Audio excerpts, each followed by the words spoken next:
Welcome to Mindshift. I'm Brandon. Today is another Sunday video, and how amazing to have a Sunday video when the world was supposed to end so many times. And I bet you I'll be here next Sunday and the Sunday after that, etc., even though our world is apparently about to end at any moment. And that's what this video is about. The actual trauma that was inflicted on me and countless others because of the senselessness of believers making claims like this. You have a responsibility to do better. And that's what really prompted me to make this video. Not because it's interesting, not because it absolutely bugs me, but because it is unfair to the next generation who's going to inherit this insanity. So why are we talking about this? Well, of course, everything that's going on between Israel and Palestine and with Hamas, etc., right now has the believers sparked up like it always does. And at first I thought I was going to show you a ton of examples, a ton of videos, a ton of Facebook posts, but I think all of you have already been inundated with this. So here's how today's video is going to look. We're going to talk about where in scripture are we getting these ideas? And then I want to walk you through a history of how many other times this has happened, because I think the one thing that gave me a lot of clarity when I first started having to reconcile all of this in my life was how many times this has happened, how wrong we've been, and how many more times will it have to happen before we just throw our hands up and say, I guess we don't know what we're talking about. Before we get into all this end time prophecy and why the Middle East is so charged for that, etc., I am going to state very clearly, I think it's horrendous and awful what is going on between Israel and Palestine. There are innocent people dying on both sides. Some of this is political, some of this is absolutely religious. I'm not here to make a statement about the inner workings of all of the economics and politics over there, but I will say once again, of course, religion is at the root of this. All of the hatred, all of the justification is stemmed in a particular belief about a particular God based off a particular holy book. This is why I have this channel. And people that think it was only harmful thousands of years ago and now it just helps us be better people in the world are dead wrong. Yes, these are extreme examples, but they are what happens when people take the text as literally as you can. You get extreme results because the text is extreme, whether it's the Quran or the Bible. And then on top of that, we add in all of this vague prediction about what the end of the world will be like and where it will be happening and what will be occurring, and we get the chaos that is all around us. So to start, I want to talk about the verses that Christians are reading on their Facebook pages, that they are sending to each other and planting all over their social media, that they are making YouTube videos about and pointing to how very specific and obvious it is, and how we better get our souls right for God and prepare for the apocalypse. Let's start with one of the most common and most stupid. Matthew 24:6-7. You will hear of wars and rumors of wars. This is a sign of the end times, by the way. Has there ever been a time on the planet Earth where there were not either wars or rumors of wars? This is what I mean about how completely vague these prophecies are. And you see that stapled everywhere. Read the following sentence in the exact same verse. But see to it that you are not alarmed. I mean, it's so funny. You want to talk about cherry picking to its utmost. It's right here. We're going to use this verse to incite alarm. We are going to use it as the cause of the justification of what's coming and the frantic chaos that ensues from doing this kind of thing. And it says right here, see to it you are not alarmed. Such things must happen. The end is still to come. Nations will rise against nation and kingdom against kingdom. Isn't that what's happening right now in Israel and Palestine? Oh my gosh, it's so clear. Look at the Bible. Do better. Revelation 16:16. By the way, the whole book of Revelation. I mean, the other thing that we're not going to take too much time to do is understanding what was going on here. We had first century apocalyptic messianic predictions about the end of the world. Jesus made some too. They didn't come true. Paul made some. They didn't come true. But we'll just ignore that and we'll hang on to this vague stuff and try to make something out of it. But Revelation 16:16. Then they gathered the kings together to the place that in Hebrew is called Armageddon. This is typically in reference to two Middle Eastern kingdoms warring against each other. Well, that's what we have. So this must be true, and here we go. Not like there's ever been two other warring nations in the Middle East. All of Ezekiel 38 and 39, which I'm obviously not going to read to you, but if you're wanting to look some of this up, you can. Daniel 11:40-45. This passage talks about a king of the north and a king of the south engaging in conflict. Well, of course, we're just going to interpret that as Israel and Palestine. By the way, most of these predictions were meant, if you read the context, to happen in their time or shortly thereafter. If you extend any book that is thousands of years old and it gets a runway to happen at any time, by sheer probability, some of these things are actually going to happen and they still won't mean anything, like the Euphrates drying up. Rivers dry up on cycles. Almost every river that has ever existed at one point either did not exist or has been dry. What about the second part of that verse where there's 4 angels chained at the bottom? We've seen the bottom of the Euphrates. Where are those angels? Yet I keep hearing about the dried up Euphrates. And by the way, the reason that the Euphrates is supposed to be dried up is so that people from the east can cross over, as if we're still limited by this kind of a thing. No one looks at that and says, oh, they really missed the mark there. It's absolutely ridiculous. Zechariah 12:2-3. I am going to make Jerusalem a cup that sends all the surrounding peoples reeling. Judah will be besieged as well as Jerusalem. Okay, first of all, that's already happened. What does that mean? And if it happens again, as empires do rise and fall, what does that mean? But people just put these verses out there and they're like, oh, Jerusalem, that's like Israel, right? Israel's in a thing right now, right? Oh my gosh. There's no critical thinking. There's no contextual understanding of these passages. It is absolutely abusive to cite these things, to try to incite this kind of hysteria, to tell your children to preach from the pulpit that the end is near. I'm all for a healthy perspective on the finiteness of our time here on this planet, but that is not the message that is getting preached. It is a message of either fear, or for those who are for sure saved, it is a sick message of we're about to make it. The glory is about to come, and everyone else will get their comeuppance. If you don't think that a portion of Christians takes great pleasure in the fact that they are saved and others will perish and be judged and be tormented, read my comment sections. Joel 3:2, I will gather all nations and bring them down to the valley of Jehoshaphat. There I will put them on trial for what they did to my inheritance, my people Israel, because they scattered my people among the nations and divided up my land. So many see this as a gathering of nations around Israel to be the final sign. Luke 21:20, when you see Jerusalem being surrounded by armies, you will know that its desolation is near.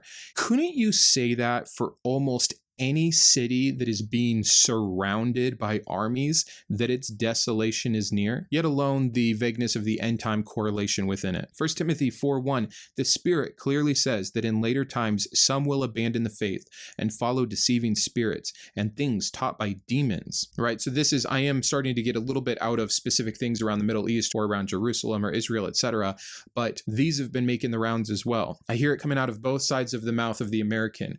Oh, America is a country blessed by God because we have believers. We're a Christian nation. And also, America has fallen. Look at the homosexuality that is rampant. Look at what they're teaching in our schools. The devil has a foothold. The demons are doing the teaching. Well, which is it? Are we blessed by God or cursed by God? Are we both, like Job? Plug for Job. Or are we just going to say whatever fits the current narrative best to make the point we want to make without considering things like consistency, accuracy, or truth? 2 Timothy 31:1-5. But mark this, there will be terrible times in the last days. Duh. People will be lovers of themselves, lovers of money, boastful, proud, abusive, disobedient to their parents, ungrateful, unholy. Are you kidding me? Has there ever been a time in history when this was not the case? Back when the Israelites were wandering around the desert, they had to stone their kids. They had an actual law built in to stone the kids for being disobedient. Like, every single one of these is absolutely ridiculous. I could go on and on and on and on and on with all the scriptures that people use to point to the end times. Some are a bit more specific and some are really vague. Some have happened multiple times and some have yet to actually happen. How many Christians who believe in end time prophecies also believe in Nostradamus? Pick up a book of Nostradamus and see how many different prophecies this seer made and how many have come true or look like they've come true. You give someone enough pieces of paper, enough guesses, and a millennia, and guess what? They're going to start hitting some of these things.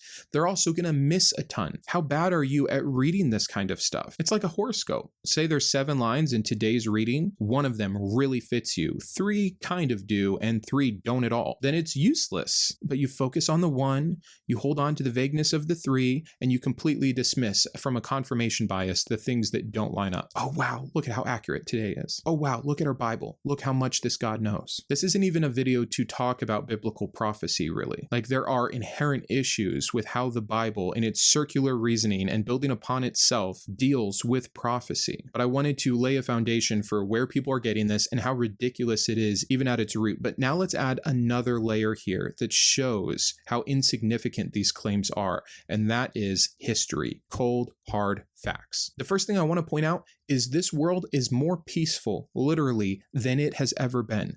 Poverty, starvation, disease, and war are all drastically down compared to the rest of recorded history. Look it up yourself. Now, I'm not saying there's not horrendous things happening. There's estimates that there's more slaves today than there's ever been in recorded history. There's also 8 billion people today. When we're talking about slavery during biblical times, we just simply didn't have these kinds of numbers. I'm not excusing it. It's awful. But for the size that the world is, the wars that are and are not going on, the amount of people that used to be dying of disease and starvation, those numbers have gone down. They're still horrific. They're still horrendous. There's still too many children dying every single day of curable disease and bad water and a lack of food. But it's the best it's ever been. You don't get to have your cake and eat it too. You don't get to point to the end days and all this chaos and how awful people are and all the wars and rumors of war and ignore history, ignore facts. Do you know how many people died during World War I, or then because of the Spanish flu, or because of World War II? We've had 80 years of insane peace since then, comparatively speaking. For like 8 years during World War II, there was an average of 1,000 people dying an hour. Go back, read some history, see what was happening in the 1800s, see what was happening in the 14th century. My gosh, maybe one of the worst centuries of all time. The world didn't end then. It didn't end during World War II, like all your believing grandparents thought it was. It didn't end after 9/11, like all the same things that went around. It didn't end during COVID, like all the things that went around. The vaccine being the mark of the beast, etc. That didn't happen, did it? It didn't happen during Y2K, and it's not happening now with the Hamas attack. These are unfortunate events, some politically based, some very religiously based, that are causing real tragedy, real harm, and real loss for real people on both sides. That's where our concern should be. I'm using examples from my personal life. We were going to have my mother over last night, and she said, no, I need to go home and pray for Israel.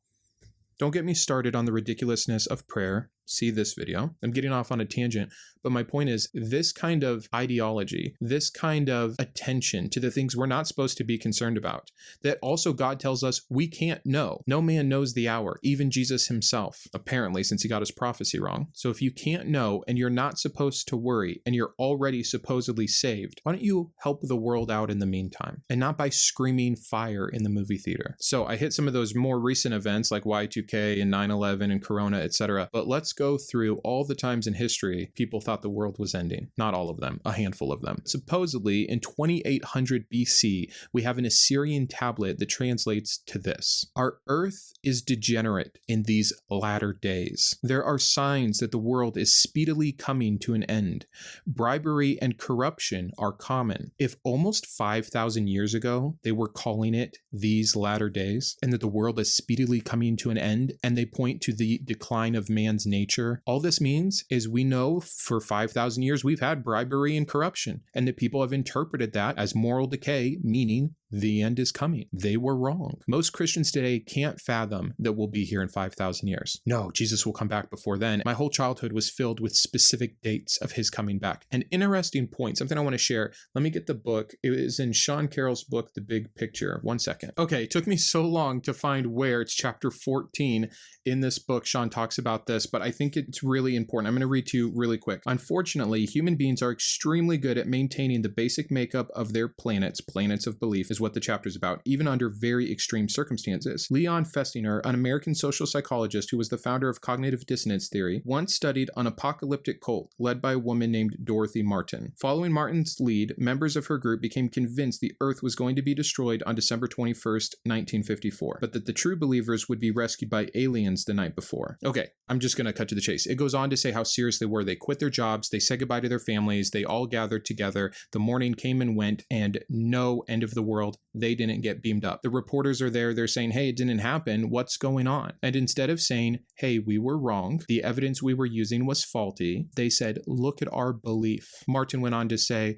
I got a new revelation. It was our faith that staved off the end of the world. And her and the members of her group doubled down. It made it even more true to them that it didn't happen. This is also known as the backfire effect. Was it worth the last 15 minutes of me looking around? Maybe, maybe not. But my point is, even being wrong so many times in history only sets them up to finally be right this time. I want to encourage you to change that line of thinking if that's how your foundations have been set. Look at the pattern that exists. You think you have access to a secret knowledge that continues to not work out. Let's go through some more examples though. I'm going to be reading from a list that I will list in the description because I won't cover every one, but if you want to see a longer list of all of these times the world has almost ended, you can take a look at that. In the year 66 through the year 70, we had a Jewish Essene sect of aesthetics that saw the Jewish uprising against the Romans for those 4 years in Judea as the final end time battle, which would bring about the arrival of the Messiah. And they were on the look for it just like we are on the look for it now, except it was way closer to when it was supposed to happen,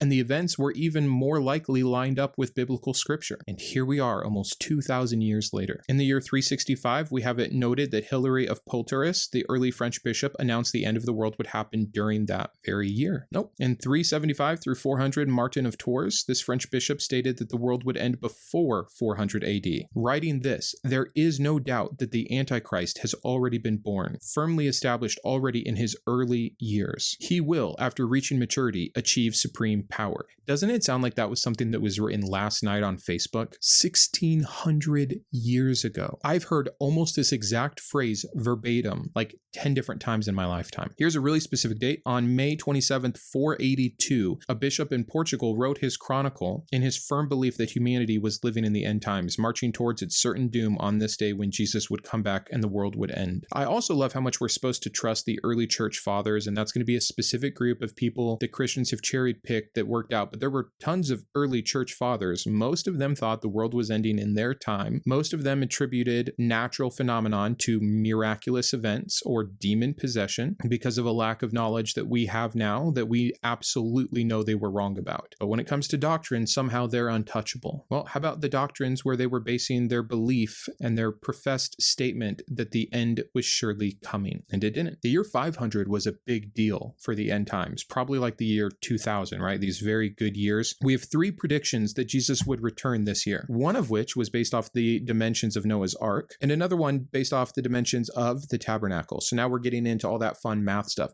I had someone just last night on a Christian call-in show, someone said, hey, what about Mindshift's video on the 200 verses and 20 times God was not consistent with his objective morality? And the first thing they did is look at my page that said I had 153 videos, which a lot of those are shorts when I was still doing that, and say, oh, 153, that's interesting. And he made some connection with it biblically. Oh, that's interesting. 153 videos. That's how many fish were caught in the net in John 21. 153. Interesting. As if that means anything at all. This stuff is so ridiculous. On April 6, 793, we had a Spanish monk prophesying that the second coming of Christ and the end of the world on that day would absolutely happen. He did this in front of a large group of people. Yeah, but Brandon, so what? That guy was a wacko. He was wrong. Why do we so easily dismiss that? Prophecy is supposed to be from the all-perfect truth-telling machine of the Holy Spirit. If you can so easily get a prophecy wrong, what makes you think the prophecies recorded in the Bible don't fall under that same weak standard? I simply do not understand this. Because one's canon and one's not? How do you think we got a canon? It was just men grouping stuff together. No, they were divinely inspired. Why? Because they said so? Because you need to believe so? But all these bishops and all these monks, they weren't inspired? Why? They said they were. Because it didn't work out? Neither did the ones in the Bible. Be consistent in how you judge this. Gregory of Tours, a French bishop, calculated the end of the world in 799. He gave it a good 7-year period though, up until 806. Came and went. From 992 to 995, we had various Christians. As Good Friday coincided with the Feast of the Annunciation, this had long been believed to be the event that would bring forth the Antichrist and thus the end times within 3 years. Swing and a miss. The year 1000. Pope Sylvester II. Now hold on. I thought when Pope spoke, they could not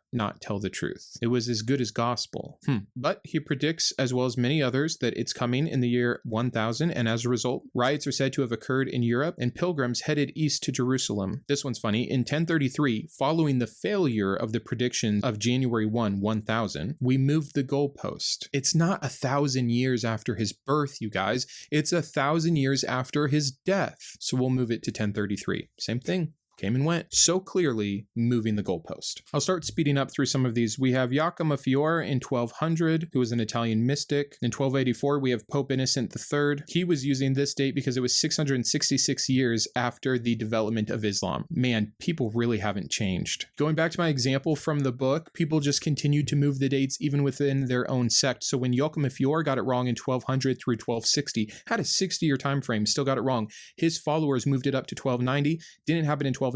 They moved it again to 1335, all based off this math that they had gotten wrong the first time, got right the second time. Never happened. We have famous painters in 1504. We have the London Astrologer Club on February 1st, 1524. We had a planetary alignment on February 20th, 1524 that was certain the end was coming. Thomas Muncher said it was 1525. Hans Hutt said it was May 27th, 1528. It's really funny because the 1500s here, mid-1500s, is just like year after year, group after group, battling with each other, saying, no, it's this year, no, it's this year, here's this math that I found, here's the astronomy, blah, blah, blah, back and forth. Everyone's wrong. Keep moving the goalpost. There's like 7 more examples till we get to Martin Luther in 1600. The German priest and professor of theology who started the Protestant Reformation predicted the end of the world would occur no later than 1600. How hilarious that the person who started the sect of religion that is most fanatical about end times predictions today, the Protestants, their founder got it wrong at so far a margin of over 400 years. Come on. The London astrologers took another shot in February 1st, 1624, moving that goalpost, still got it wrong. That was 100 years after their original failed prophecy. But that was the old generation. I'm now the generation. It definitely is going to happen in my lifetime. I'm the main character. Unbelievable. In 1651, we have the apocalypse maps tell of the Antichrist, again due to the rise of Islam. Based off a nova that occurred in 1572, we had a physician that made a prediction for 1654. In Christopher Columbus's Book of Prophecies, that's right, Columbus predicted the world would end during 1656. Good on him having a little more vision past his own lifetime. Good old Christopher Columbus sailed the ocean blue, but didn't have a damn clue. After 1656, someone who really liked Columbus said his math was wrong. He forgot about the year 0. He screwed some things up. It's actually going to be 1658. Nope. We get 8 more major ones happening for all kinds of different reasons during the 1600s.